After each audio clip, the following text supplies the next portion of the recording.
quero deixar a minha saudação para o Ministério Zoe, lembrando que a palavra de Deus diz em Romanos 8,18 em diante, quando diz que a criação espera pela manifestação dos filhos amadurecidos de Deus. Filhos amadurecidos de Deus não está falando de idade cronológica, está falando de pessoas com experiências com Deus e pessoas que cresceram na graça, no entendimento e na intimidade com Deus. E o mundo espera pela manifestação destes filhos amadurecidos. Então, o desafio profético para o ano 2011, porque 2010 nós fechamos um ciclo, estamos iniciando um ciclo novo.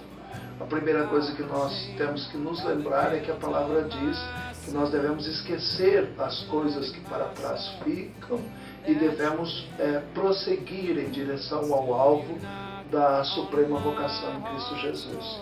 A nossa vocação é de manifestar o Cristo como filhos amadurecidos, como irmãos do primogênito, porque ele desceu como unigênito e subiu como primogênito para que nós fôssemos feitos irmãos seus e irmãos amadurecidos. O grande desafio é podermos compreender este tempo de Deus, compreender o que na Bíblia no original está Kairos, que a gente costuma chamar no Brasil de Kairos, um tempo oportuno de Deus para fazer grandes coisas. Esse tempo oportuno é 2011.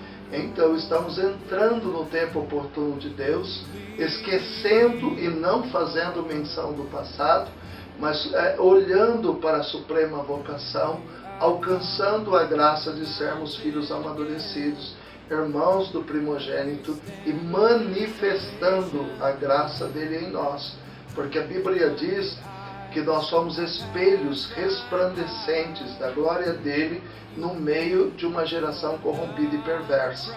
Então o Senhor nos chama para manifestar o resplendor da glória do nosso irmão mais velho, do nosso irmão mais maduro do que nós ainda e que nos chama a este amadurecimento. Então o grande desafio é honrarmos o nosso irmão mais velho, o primogênito, através desse resplandecer da glória dele como filhos amadurecidos. Então este é o grande desafio que nós deixamos para a vida dos nossos jovens, para a vida dos nossos queridos do Ministério Zoe, o desafio de sermos o resplendor da glória de Deus.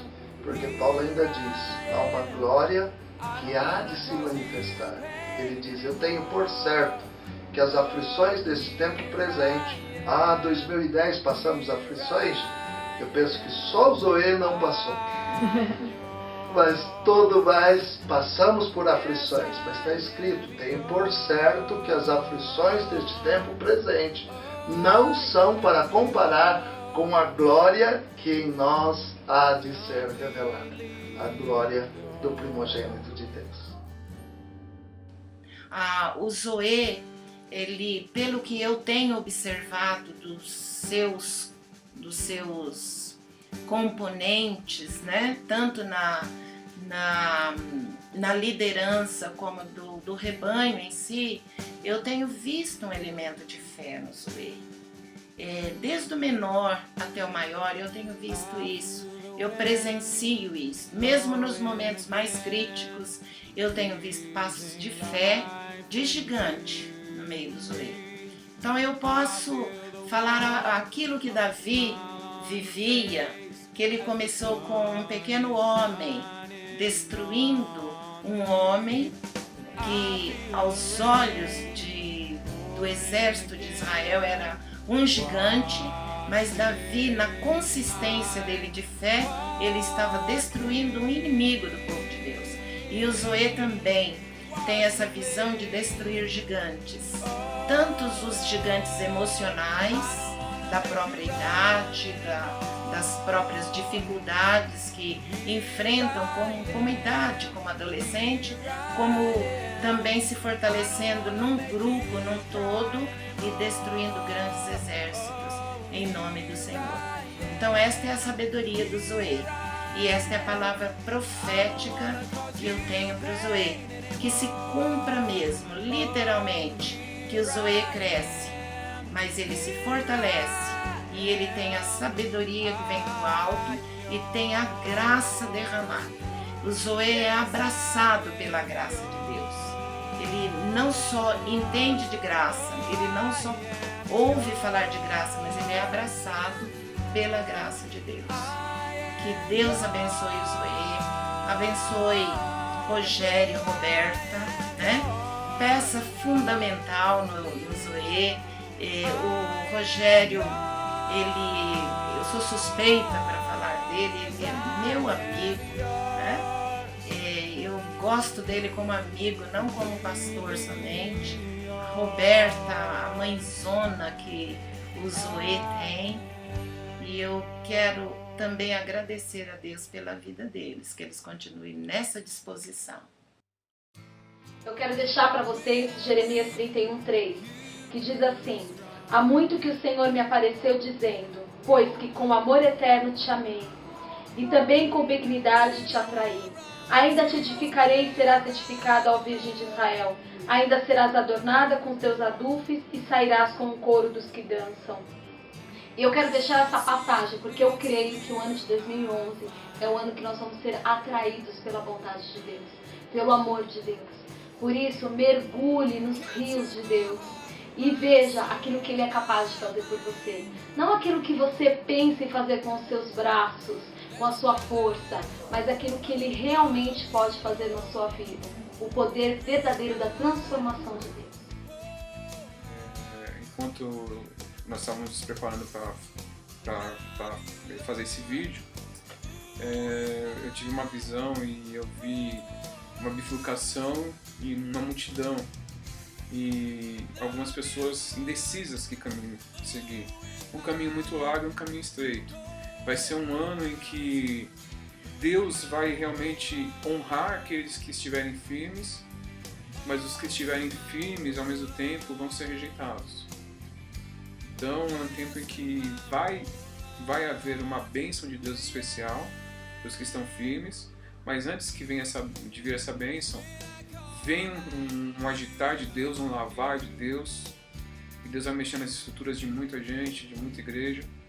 E depois disso, quando alguns começarem a entender realmente o que Deus está querendo para 2011, e alguns começarem a entender um pouco do que é ter um caráter cristão, essas pessoas vão começar a ser rejeitadas dentro da igreja, mas ao mesmo tempo vão ter intimidade com o Pai. E aí eu sempre vou optar pela intimidade. Então é um ano que a graça vem, mas a graça vem confrontando com a verdade.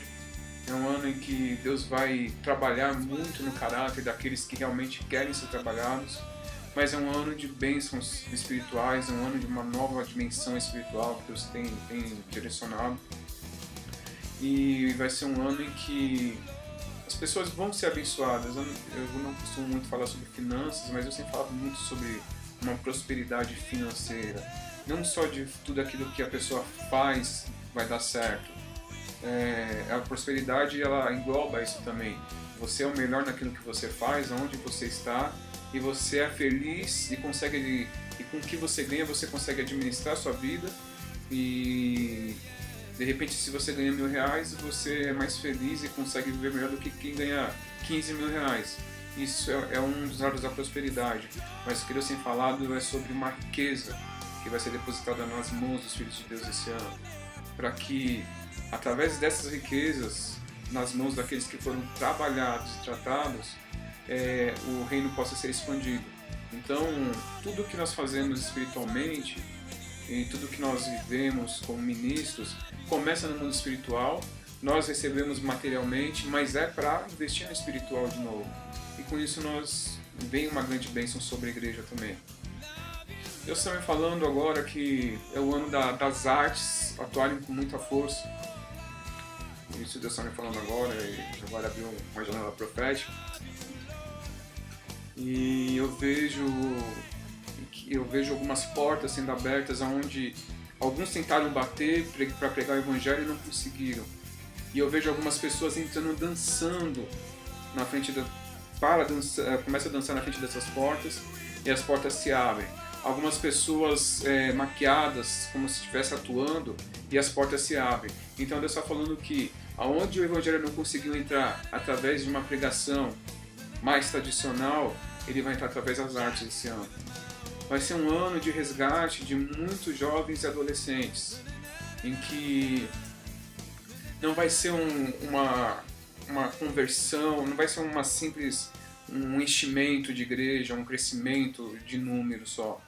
As pessoas que vão chegar, elas vão estar preparadas em menos de um ano.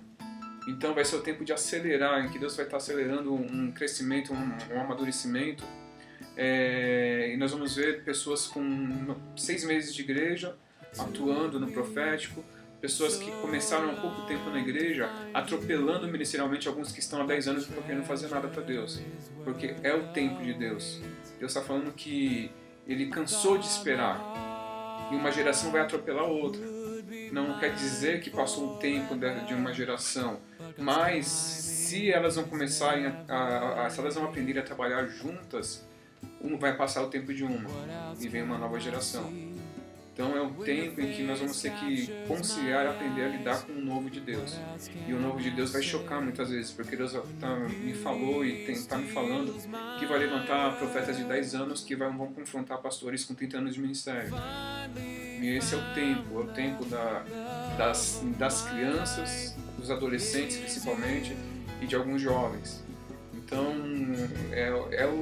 assim, o que Deus manda falar para todos que estão vendo isso, que vão ver esse vídeo, é que Jesus está voltando. Isso daí é muito nítido. Alguns pensavam e fazem planos para 40 anos, 50 anos, e a volta de Jesus está muito perto. Então, se Jesus está voltando, nós temos que viver um último grande avivamento. Não é aqueles, veio uma geração antes que preparou e nós estamos colhendo que essa geração veio e o preço que ela pagou. Uma geração que veio trazer um novo estilo de adoração, que veio trazer uma nova visão sobre o que era, como conhecer Deus, como ter intimidade com Ele. Mas essa é a geração do derramar, do conhecimento da glória de Deus, assim como as águas cobrem o mar, Deus está falando. Então vai ser muito comum. Deus fala que é um ano de concentrações em praça pública. Isso é uma palavra para todas as igrejas. Eu vejo reuniões em praça pública assim, e começa com 10, depois vai amontoando e chega a ter 1 milhão de pessoas. Então vai ser um ano de concentrações, principalmente no Brasil. As pessoas vão querer vir de outros países para o Brasil para ver o que está acontecendo aqui. E com isso, muitos missionários vão sair do Brasil esse ano também. Deus vai acelerar a coisa de um jeito em que algumas pessoas vão ficar assustadas. Deus vai trazer um crescimento que algumas pessoas não vão entender como. E alguns vão olhar e falar assim, mas como Deus fez isso em tão pouco tempo? Por outro lado, eu vejo uma árvore virada de perna pro ar. Eu tinha tido essa visão o ano passado, e Deus fala que a visão, o profético, Deus trabalha por etapas. Ele mostra primeiro para que haja um confronto do profeta, para que o povo tenha tempo de se arrepender e para que não aconteça. Mas agora a visão que ele está me dando é a mesma que ele me deu. Ele fala assim, que o tempo do arrependimento e o tempo da tolerância dele passou. Agora realmente a água vai ser virada de perna pro ar. E vai ser chacoalhada, vai ser sacudida. Deus vai expor as raízes de muitos líderes, de muitos dos que estão à frente da igreja, de muitos que estão profanando, e Deus fala de muitos que estão violando a minha noiva. Jesus fala isso. Então é o tempo em que o Zoe vai se levantar com uma voz profética muito forte. Independente de ter uma unção, de ser reconhecido com um título, os adolescentes vão ser levantados com uma voz profética. Eu falo do Zoe, mas os adolescentes de uma forma geral. Todas as igrejas vão ter uma marca forte com o trabalho com adolescentes e crianças esse ano. Então eu vejo assim que tem uma coisa nova de Deus, tem que estar perto para o novo de Deus. E se estiver preparado para o novo de Deus, não tiver uma mente cauterizada, tiver um coração duro, aqueles que estão preparados, estão buscando o novo de Deus Deus está falando que vai derramar, porque isso é resposta de oração, e são as lágrimas que foram colhidas de muitos que oraram e geraram esse avivamento há mais de 50 anos atrás. E essas lágrimas foram colhidas, e agora elas estão sendo derramadas sobre a terra de novo, como um avivamento, como uma chuva de poder de Deus. E é isso para 2011. Espero que vocês cresçam, tomem vergonha na cara, que vocês tenham juízo. Quero dizer que tenho orgulho de ser pai do Zoe, de ser líder dessa geração. Não sei quanto tempo Deus me quer como líder, mas eu tenho certeza que se Deus me mandasse para outro lugar hoje, o Zoe continuaria. Esse foi um propósito que nós colocamos no coração, eu e a pastora Roberta, que se Deus por acaso levasse a gente para outro lugar do mundo, o Zoe não acabasse, não dependesse só de 2 líderes, o Zoe depende de Deus. E isso é o que nós desejamos desde o começo e graças a Deus tem acontecido. Então, você que estava em dúvida, se firme de novo, assim, de uma forma muito carinhosa, toma vergonha na cara, sem vergonha, e é isso aí. Feliz 2011